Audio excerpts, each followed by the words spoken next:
Good morning, everybody. My name is Max Edkins. I'm from the Connect for Climate program of the World Bank Group. We're coming to you live from Bologna for the All for the Green Week in support of the G7 environment. This is a week of activities with more than 70 events taking place across the city from June 5th until June 12th. We launched on World Environment Day in celebration of being with nature and raising awareness around nature. Our discussions are focused around climate change as well as sustainable development goals, which you see up behind me. And it's my great pleasure today to have with me Federico Brocchieri. Thank you so very much for being with us. Federico is the project coordinator. He's part of the Italian Climate Network. So maybe just to get us going, can you explain to us a little bit about the Italian Climate Network, what do you do, and what are your most recent projects? Sure. So thank you very much for the invitation. It's a great pleasure to be here today.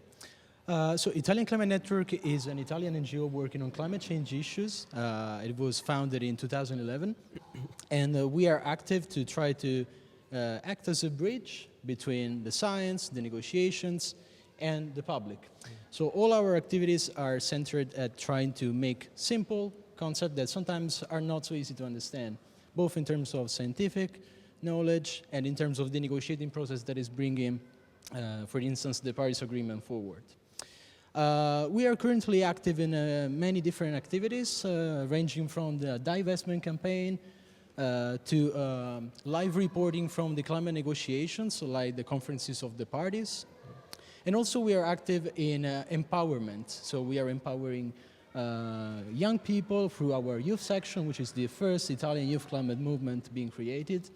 And also we recently launched a section which is dedicated to the empowerment of women and the respect of human rights. So we are trying to act on different sides to respect the real nature of multidisciplinarity, which is part of climate change. No, absolutely, and I just want to pick up on that point. So climate change is a multidisciplinary issue.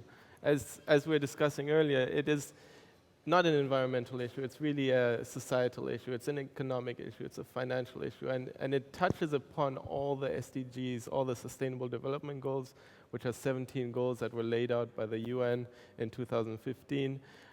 Could you maybe just elaborate a little bit on how you, with your network, work to kind of make the linkages between climate action and some of the other Sustainable Development Goals? Sure. Well, first of all, to build a new generation which will not make the same mistakes that the previous have done, education is an essential component. Mm-hmm. So that's one of the first areas where we decided to dedicate our action. So for instance, in relation to also the SDGs dedicated to education and climate action, we decided in 2013 to launch our school project, which is an initiative run at the national level to bring climate change lessons to students completely free of charge in order to raise awareness on these topics, not just climate change in terms of science, but also to explain to students how it is, as we were saying before, a very multidisciplinary approach and topic. And this is the reason why we decided to build our project in a way that could offer also lessons on the impacts on health, the impacts on human rights, etc. So this is one of the main areas where we work in. Then, of course, we try to, as well as I was saying before, to point out all the implications that climate change has, not just on the environment, but also on the economy, and also on the respect of human rights. So our main action is trying to explain to people, and especially young people, that climate change is a matter that doesn't just involve scientists. It's something that will affect the life of each and every one of us. And maybe just to explain that a little bit, so often the climate science is clouded by what needs to be done. So with your educational and your knowledge building activities, how do you present that? Like, how do you actually explain, firstly, what climate change is, the fundamental principles of global warming, the rising greenhouse gas emissions, how those are thickening the greenhouse gas effect, and what the resulting activities are that we as society need to take. Yes, so our project is structured as follows. Basically, we have a basic lesson, a basic class for all students, no matter the age they have. And starting from that, we offer students and schools the possibility to choose different additional classes to deepen on specific topics. So the basic class is structured with the analysis of the causes of climate change. So we go through the greenhouse effect, and then we look at the IPCC projections for the future. And also we look at the consequences and the solutions to climate change. We start from the international level, so all the multilateral process that should lead to international agreements like the Paris Agreement. And then we gradually go down into the local level and the role of citizens, the role of people. What can actually people do to fight climate change? And one of the aspects that I personally like to focus during these classes is explaining students that they can actually be part of the solution. We know that this generation will be the one who will bear the higher cost of climate change, but this can also be the generation that does the most to stop it. So for instance, there was an initiative that we ran at the international level together with other youth climate movements, which actually enabled us to suggest a proposal to parties, to the countries attending the conferences, to place intergenerational equity as a principle within the preamble of the Paris Agreement. It was a 3-year process of lobbying and advocacy. We were chasing negotiators when they were going for lunch. But we actually succeeded in the end. A group of young people, about 20, 30 young people all around the globe, were able to actually get intergenerational equity in the text. And I think that is one of the most tangible and concrete outcomes of our work. No, and that's, I mean, that's very much the issue around climate change, is that, you know, people often deny it because they do not experience the effects immediately, but these are more long-term effects, and they will affect our children and our children's generation. But we are already the generation that are seeing the effects, and we are seeing more extreme weather events, you know, melting ice all over the world, rising sea levels, as well as enhanced tropical storms, more energy within the climate systems. So we are the generation that are experiencing the effects, but we're also the ones that can solve it. And that is really the exciting part, and it's really great to hear that you're highlighting that opportunity for each individual within whatever environment they are in to be able to take those actions. And can you maybe just explain a little bit on how the Paris Climate Change Agreement created the political environment? So there's a global consensus that we need to tackle climate change and we need to achieve the 2 degree, if not the 1.5 degree target. But these are, to get there, all countries have to put forward their nationally determined contributions, which is basically their country action plans. And these are often founded on what cities, businesses, individuals are doing on the ground. So maybe you could just explain a little bit on how the local actions can help drive the political process and can further ambition within the climate change policies. Yes, well, I think that local actions are already playing a big role in driving climate change policies, and they will be playing a greater role in the future. I think the most relevant outcome and success of the Paris Agreement is the fact that it was able to put together very different actors. Not just countries, like all countries in the world pretty much, with very few exceptions, joined the Paris Agreement, but also regions. There are many initiatives that are being decided between the most productive and perhaps polluting regions in the world to tackle collectively climate change. And also cities all around the world are taking action while presenting their city determined contributions. So there is a lot that these actors can do to actually even sometimes overcome the inaction of some countries. And within this context, I think that it is essential that also we are able to mobilize the private sector. I mean, just a few days ago, there was a big development in the international climate negotiations. It did not take place during a conference, but it was. We all know that the decision of the United States to pull out of the Paris Agreement had a big impact. But in this regard, I am very optimistic that this will not change the course of history. Businesses, companies, organizations, cities, regions, they are all going in the right direction, which is towards divestment, which is towards investing in renewable energy, which is towards investing in energy efficiency, and so on. So I think that this direction, this course of history, cannot be changed by a decision taken by a single president. And it will be more and more important for local actors and for citizens and all the actors that I mentioned before to continue in their commitment, because they will be actually the ones creating the change. The countries have to provide the context.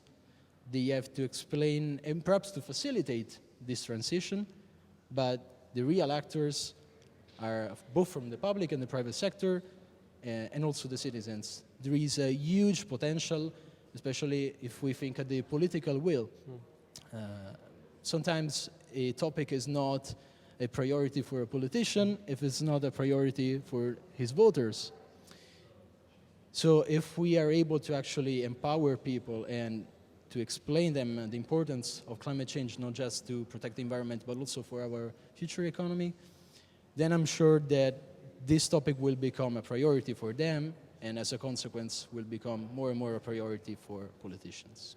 Absolutely, and in many ways the recent news has actually put the climate discussion really on the table again, and you've had a lot of media exposure on what the Paris Climate Change Agreement actually means, what the implications are, and whether a country that had signed up to it can get out of it, and how long that takes. So my question is, have you noticed here in Italy and also around the world whether citizens have become more aware by the recent developments through the news that has come out of the US? Well, I think the global response to the announcement that President Trump has made was amazing. We've seen all actors responding very strongly and firmly that they will continue in their commitments. And I think this was the biggest news that we could take from that day. In this regard, I think that we will have to do more. All actors now have a responsibility to do more than they are doing, starting from other countries that are now trying to somehow replace this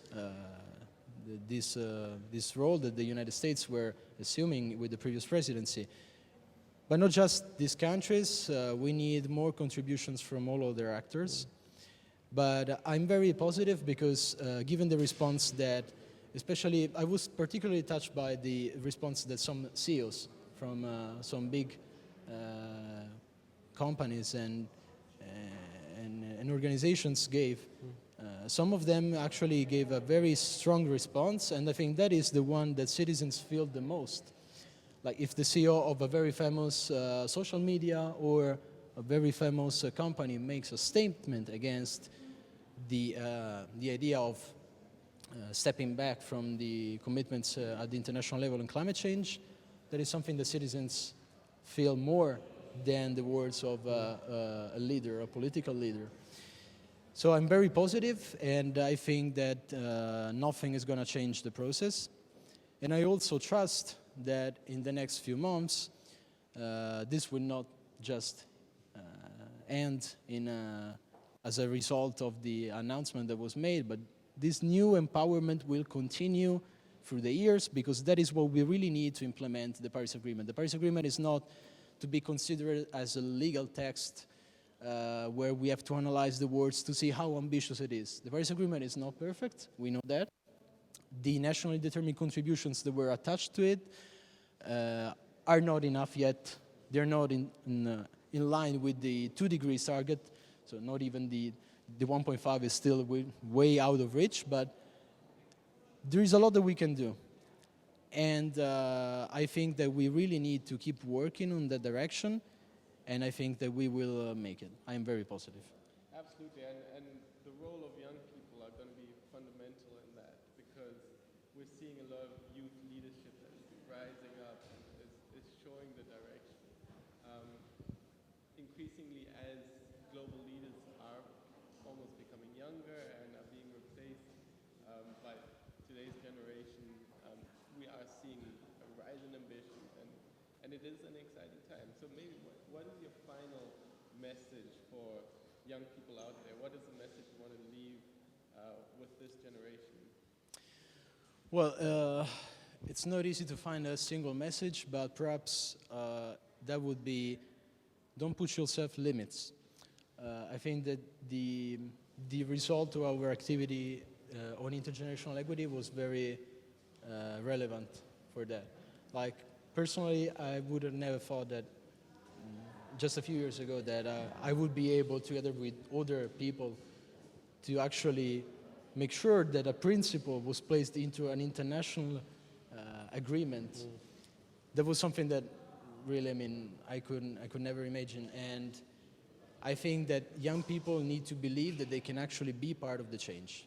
It doesn't take to be a scientist or a super expert to be part of these activities, or to actually be part of the change through very simple actions. Now, I mentioned one at an international level, but there are many actions that can be taken at a domestic level, starting from changing their behaviors. And I'm not talking about just the traditional suggestions about turning off the lights when you leave your house, or closing the tap when you are brushing your teeth. That is something important, but we need to go beyond that. We need to suggest something more. So my suggestion would be to continue studying and deepening these questions, these issues, and to ensure that as soon as they are able to vote, climate change is a priority for them. Because that is the only way through which we can build a different society, and the only way that we can leave future generations a livable planet. Absolutely, and they can already vote with their consumer power. We can choose the right products. So just maybe, in conclusion, we've heard really that young people are fundamental to the climate change movement, that they are inspired to take climate change action forward. You've shown us exactly how the Italian Climate Network is doing that. And these are really exciting times where the ambition is there, but we really have to scale up the actions and figure out how everybody within this right environments can help implement climate actions and support the Sustainable Development Goals. And with that, I really want to thank you for your time, and thank you for being us. It's been a great pleasure. Thank you so much. My pleasure.